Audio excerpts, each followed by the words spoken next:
প্ৰিয় বন্ধু বান্ধৱীসকল, প্ৰথমতেই মোৰ সৌহাৰ্দ্যপূৰ্ণ পুথিপঢ়া সম্ভাষণ গ্ৰহণ কৰিব। এই লকডাউনৰ সময়তে আপোনাৰ পৰিয়ালৰ লগতে আপোনাৰ শিশুটোলৈ একলম লিখি লওক। আশা কৰোঁ আপুনি নিশ্চয় সহায় কৰিব, কাৰণ আপোনাৰ শিশু মানে মোৰ সন্তান। আজিকালি বহিৰ্জগতৰ লগত থাকোঁতে বহু মানুহে আধ্যাত্মিকতাৰ গুণ পাহৰি গৈছে। নৱপ্ৰজন্মৰ মাজত যদি আমি এই ভাৱটো সোমাই দিব পাৰোঁ, তেন্তে কিছু পৰিমাণে হ'লেও পৃথিৱীলৈ শান্তি ঘূৰি আহিব। ভৱিষ্যতে দেশত মানৱ সম্পদ বাঢ়িব। মই যিকেইটা কথা তেওঁলোকক কম বুলি ভাবিছোঁ, হয়তো বহু শিশুৱে উপকৃত হ'ব। এই সম্বন্ধে বহু শিশুৱে নাজানে। মই ডাঙৰক কোৱা নাই, তেওঁলোকক নকওঁ। যদিও বিষয়টো অলপ তাত্ত্বিক, তথাপি বিষয়টো ল'ৰা ছোৱালীৰ বাবে অতি দৰকাৰী বিষয়। জ্ঞানী তথা সাধু মহন্তসকলে ইয়াৰ উপলব্ধি সহজে কৰিব পাৰিব। শাস্ত্ৰজ্ঞ পণ্ডিতসকললৈ মোৰ বিনম্ৰ অনুৰোধ, আপোনালোকে যৎকিঞ্চিত হ'লেও ইয়াৰ সুপৰামৰ্শ আগবঢ়াব। মোৰ সাধাৰণ মগজুৱে যিখিনি কথা উপলব্ধি কৰিব পাৰে, সেইখিনিকে আজিৰ ছাত্ৰ ছাত্ৰীসকলক বুজাই দিব বিচাৰিছোঁ। এয়া মোৰ নিজস্ব চিন্তাৰ উদ্দেশ বুলি ক'ব পাৰি। স্কুলীয়া পাঠ্যক্ৰমৰ লগতে আধ্যাত্মিক শিক্ষাও অতি প্ৰয়োজনীয়, যাৰ ফলত ল'ৰা ছোৱালীসকলে সৰুৰে পৰা সংযমী হ'বলৈ শিকে। শৰীৰ, মন আৰু আত্মাৰ পৰিশুদ্ধিৰ বাবে আমি ভগৱানক প্ৰাৰ্থনা কৰোঁ। এই কথাবোৰ ল'ৰা ছোৱালীক সৰুৰে পৰা শিকাব লাগে। আহকচোন আমি বিষয়বস্তুৰ মাজলৈ যাওঁ। মোৰ বিষয়বস্তুৰ শিৰোনাম আধ্যাত্মিক দৃষ্টিৰে 4 শব্দৰ মৌলিক তাৎপৰ্য।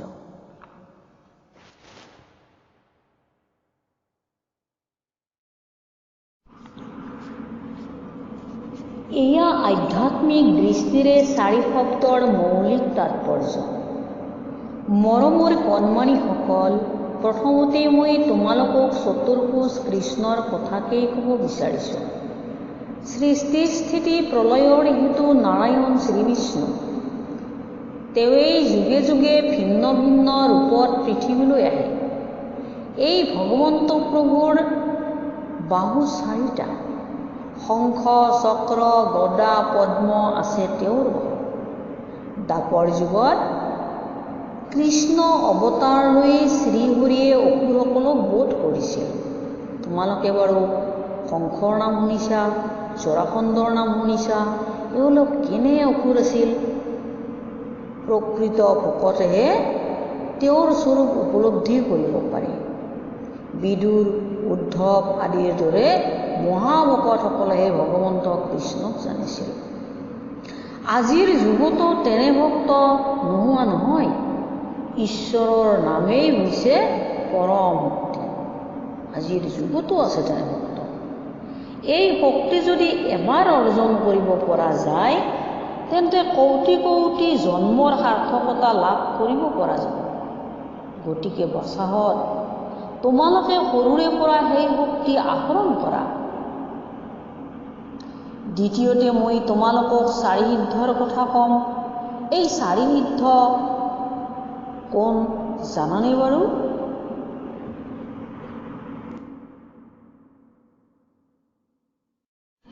ব্ৰহ্মাই নাৰায়ণৰ বাক্য অনুসৰি এই ত্ৰিজগত সৃষ্টি কৰাৰ উদ্দেশ্যে এই 4 সিদ্ধৰ সৃষ্টি কৰিছিল।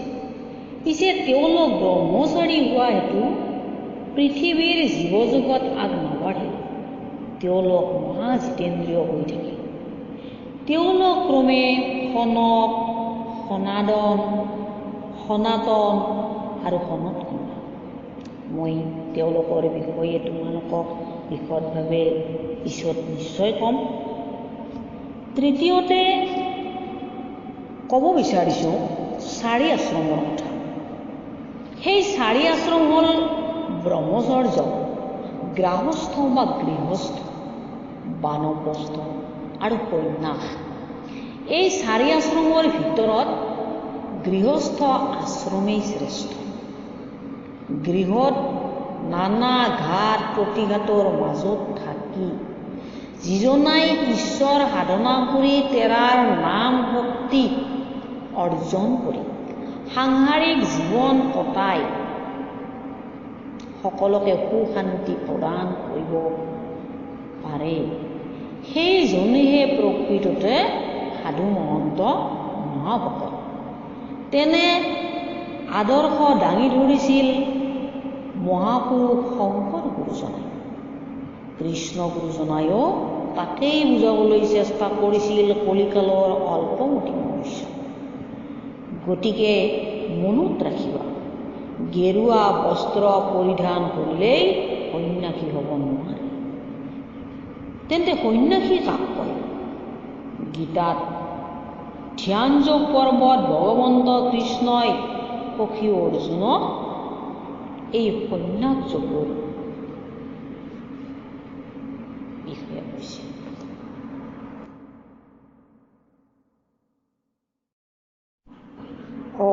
মই তোমালোকক সন্ন্যাস যোগৰ কথা কৈছিলোঁ। সন্ন্যাসী মানে কি, কাক কয়?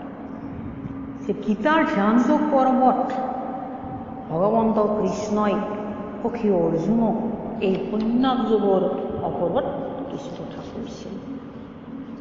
সন্ন্যাসী কাক কয়?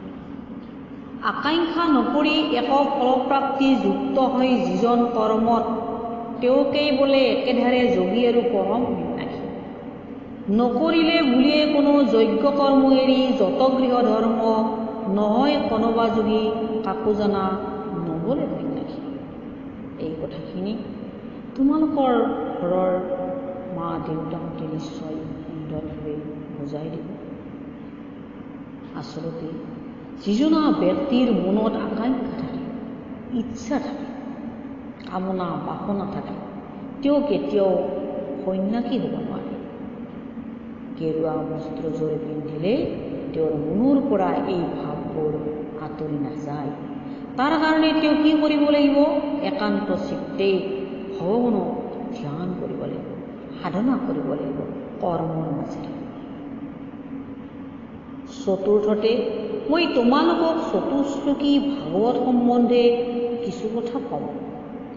এই চতুশ্লোকী ভাগৱত হ'ল জ্ঞান, বিজ্ঞান, তদং, ৰহস্য, অলপ তাত্ত্বিক। ভাগৱত মানে হ'ল এখন পবিত্ৰ ধৰ্মগ্ৰন্থ, য'ত ঈশ্বৰৰ যশ কীৰ্তি গুণ গৰিমা প্ৰকাশ পায়। ইয়াত ভগৱন্তই এটা কথাকেই ক'ব বিচাৰিছে, যিজনাই গুৰুৰ সান্নিধ্যৰে মোৰ নামত শৰণাপন্ন হৈ মোতেই ভজনা কৰে, সেইজনাইহে মোৰ তত্ত্ব স্বৰূপ উপলব্ধি কৰিব পাৰিব। ইয়াৰ তাৎপৰ্য এনেধৰণৰ। জ্ঞান মানে হ'ল গুৰু, বিজ্ঞান মানে হ'ল ভগৱন্ত প্ৰভু কৃষ্ণ দেৱ। তদং মানে হ'ল ভগৱন্তৰ নাম গুণ, যশ কীৰ্তি, আৰু ৰহস্য মানে কৃষ্ণৰ একান্ত ভকতসকল। কৃষ্ণৰ একান্ত ভকতসকলেহে ভগৱন্তৰ স্বৰূপ উপলব্ধি কৰিব পাৰে।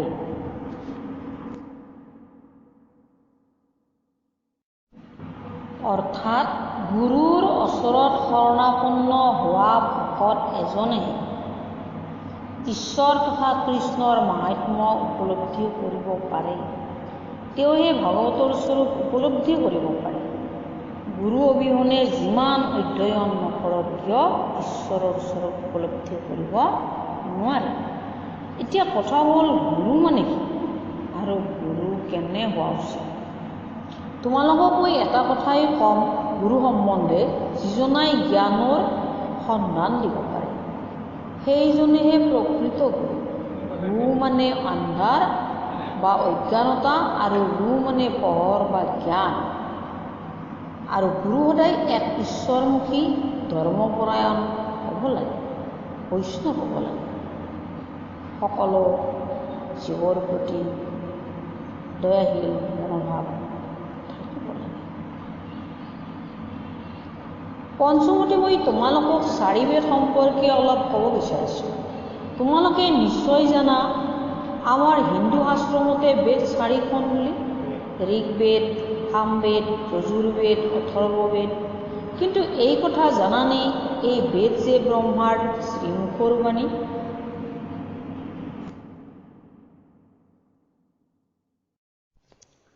ব্ৰহ্মাৰ মূৰ 4টা, মুখ 4খন।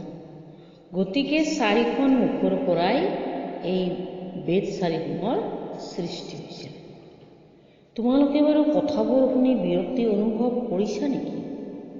আৰু কেইটামান কথা কম, মনোযোগেৰে শুনিবা, তেতিয়াহে জীৱনৰ সাৰ্থকতা লাভ কৰিব পাৰিবা। ষষ্ঠতে মই তোমালোকক 4 কুমাৰৰ কথা কম। ৰাম, লক্ষ্মণ, ভৰত, শত্ৰুঘ্ন। এওঁলোকৰ জন্ম ত্ৰেতাযুগত হৈছিল। তোমালোকে নিশ্চয় দশৰথ ৰজাৰ কথা শুনিছা। দশৰথৰ পুত্ৰ আছিল এওঁলোক। ৰামৰ মাতৃ আছিল কৌশলা, ভৰতৰ কৈকেয়ী আৰু লক্ষ্মণ আৰু শত্ৰুঘ্নৰ মাতৃ আছিল সুমিত্ৰা। তোমালোকে নিশ্চয় ৰামায়ণত এই কথাবোৰ পঢ়িবলৈ পাবা।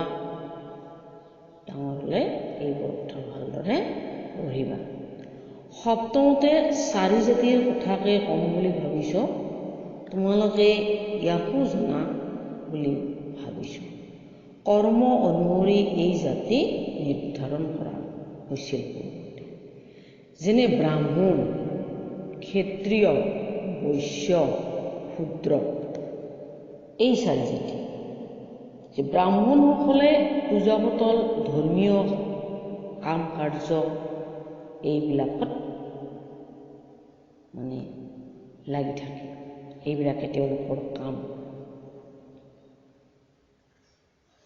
সাধাৰণতে তেওঁলোকক বুদ্ধিজীৱী বুলি কোৱা হয়। মাংগলিক যিকোনো কাৰুকাৰ্যই তেওঁলোকে কৰে। ক্ষত্ৰিয় বুলি ক'লে আমি যিসকলে যুদ্ধ বিগ্ৰহ, প্ৰশাসনিক কাৰ্যত জড়িত হৈ থাকে, সৈনিক বিভাগত জড়িত হৈ থাকে, বিভিন্ন ধৰণৰ এইবিলাকক আমি পূৰ্বৰে পৰা যিটো নিৰ্ধাৰিত জাতি হিচাপত আছিল, তাৰমানে এই জাতিৰ ক্ষেত্ৰত ক্ষত্ৰিয়বিলাকে তাত অংশগ্ৰহণ কৰিব পাৰিছিল। কিন্তু আজিকালিৰ কথা অকণমান সুকীয়া।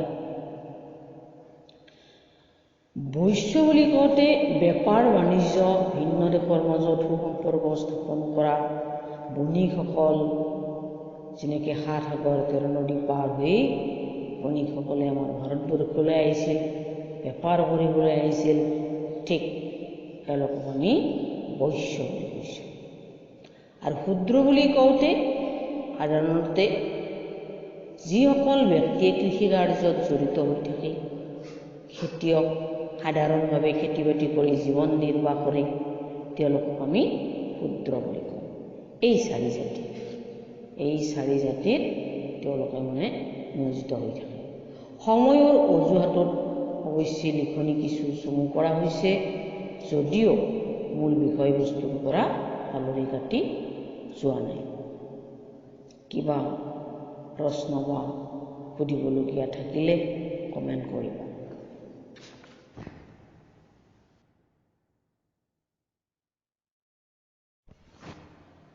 অষ্টমতে মই তোমালোকক প্ৰকৃত শিক্ষা কি তাকেই অলপ ক'ব বিচাৰিছোঁ।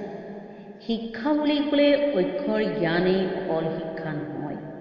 প্ৰকৃত শিক্ষা হ'ল যি সাধন প্ৰণালীৰ মাধ্যমেৰে প্ৰাণীসমূহে জ্ঞান অৰ্জন কৰে, তাৰ নামেই হ'ল শিক্ষা। ইয়াৰ মূল অৱদান 4টা, যেনে ধৰ্ম, অৰ্থ, কাম আৰু মোক্ষ। কাৰো অহিত নোহোৱাকৈ আমি যি শিক্ষা অৰ্জন কৰোঁ, সেয়াই হৈছে প্ৰকৃত শিক্ষা। শিক্ষাই মানুহক জ্ঞান দিয়ে, কিন্তু কুশিক্ষাই মানুহক ধ্বংস কৰে, জগতখন ধ্বংস কৰে। শিক্ষাই আমাক ভাল কৰ্ম কৰিবলৈ শিকায়। কৰ্ম 3টা, কৰ্ম, বিকৰ্ম, অকৰ্ম। আমি এনেকুৱা কৰ্ম কৰিব লাগে যি কৰ্ম কৰিলে আমাৰ জ্ঞান বাঢ়ে, সন্মান বাঢ়ে। সৎ কৰ্মৰ দ্বাৰাই অৰ্থ লাভ কৰাজন মহাজ্ঞান। তেওঁহে প্ৰকৃততে শিক্ষিত ব্যক্তি।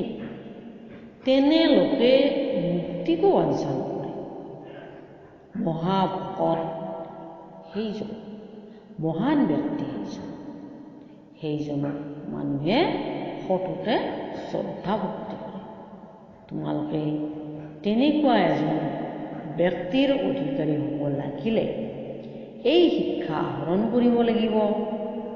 অৰ্থাৎ মৌলিক শিক্ষা, নৈতিক শিক্ষা, আধ্যাত্মিক শিক্ষা। আৰু এই শিক্ষাৰ দ্বাৰাইহে তোমালোকে প্ৰকৃত জীৱনৰ অৰ্থ বুজিবলৈ সক্ষম হ'বা।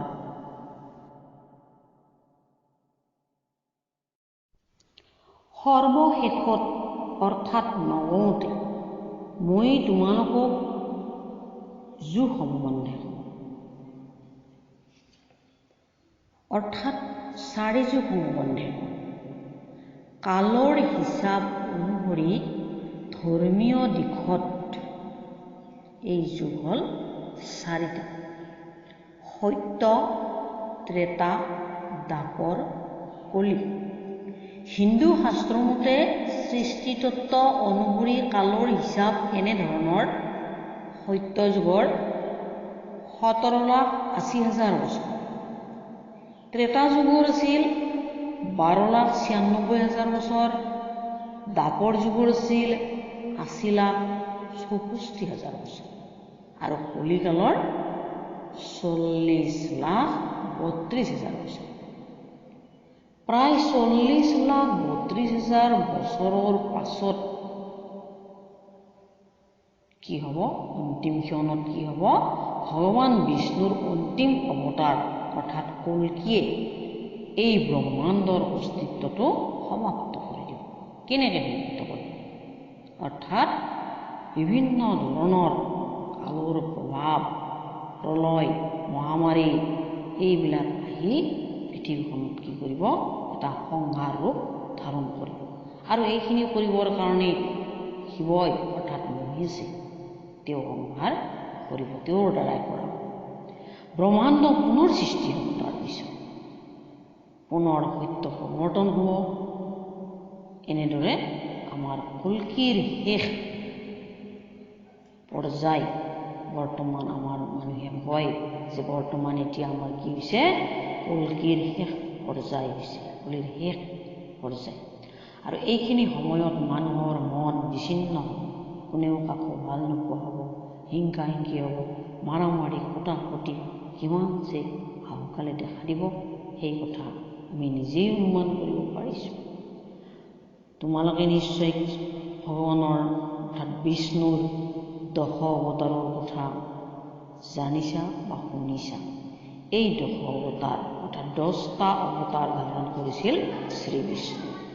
অকণমান গুণগুণাই দিম আৰু তোমালোকে নিশ্চয় গম পাবা।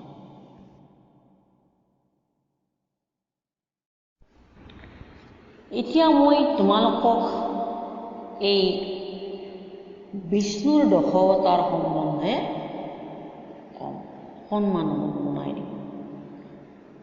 মৎস্য কুৰ্ম নৰসিংহ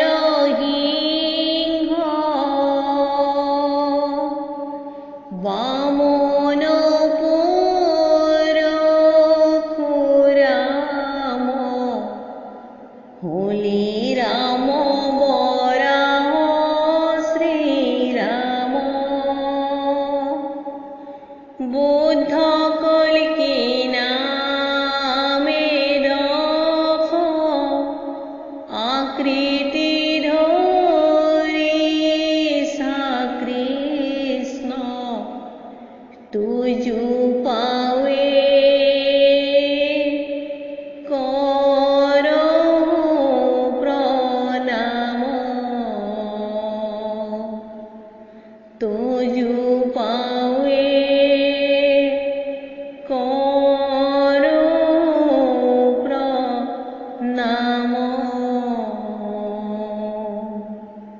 গতিকে এই ভগৱান বিষ্ণুৰ দশাৱতাৰ নাম জনাইছোঁ, সেৱা কৰিছোঁ।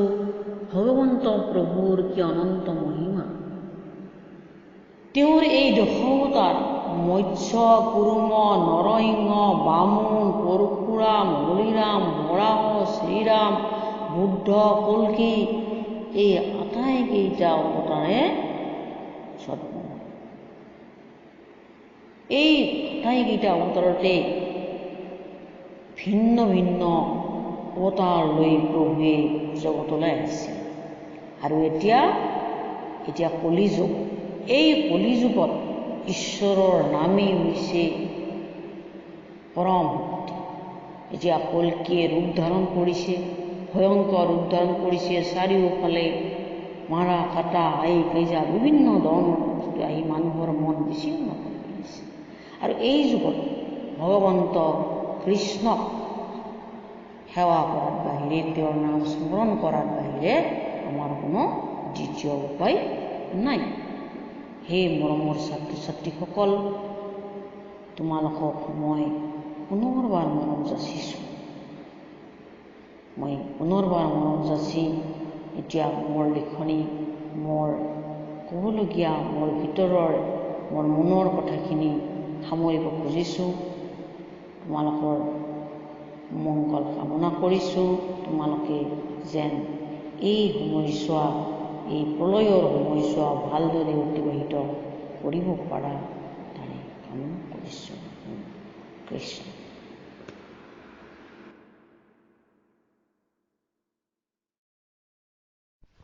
মৰমৰ ছাত্ৰ ছাত্ৰীসকল, তোমালোকে বিতত নহ'বা। চৌদিশৰ পৰিৱেশে আমাৰ জীৱন একেবাৰে ম্লান কৰি পেলাইছে। গমেইতো পাইছা আজি কৰোণা মহামাৰীয়ে গোটেই বিশ্বত কেনেদৰে জানি ধৰিছে। কি কৰিবা, উপায়তো নাই। ঘৰতেই থাকি ভালদৰে পঢ়া শুনা কৰা। মই তোমালোকক আশীৰ্বাদ কৰিছোঁ। ভগৱন্ত প্ৰভুৱে তোমালোকৰ মংগল কৰিব।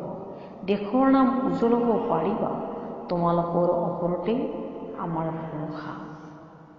আমিনো তোমালোকৰ কি কৰিম, তথাপিও কিছু পৰিমাণে হ'লেও সকাহ দিব বিচাৰিছোঁ। যদি মনত কিবা সংশয় উপজে মোক সুধিব পাৰিবা। মোৰ যোগাযোগৰ নম্বৰটো কভাৰ পেজত দিয়া আছে। মন্তব্য দিবা। কথাখিনিয়ে তোমালোকক কেনেভাৱে উপকৃত কৰিলে সেই বিষয়ে মোক জনাবা।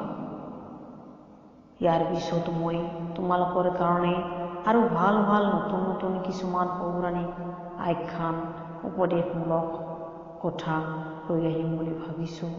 তাৰ বাবে মোৰ চেনেলটো ছাবস্ক্ৰাইব কৰি থবা। ওম শান্তি।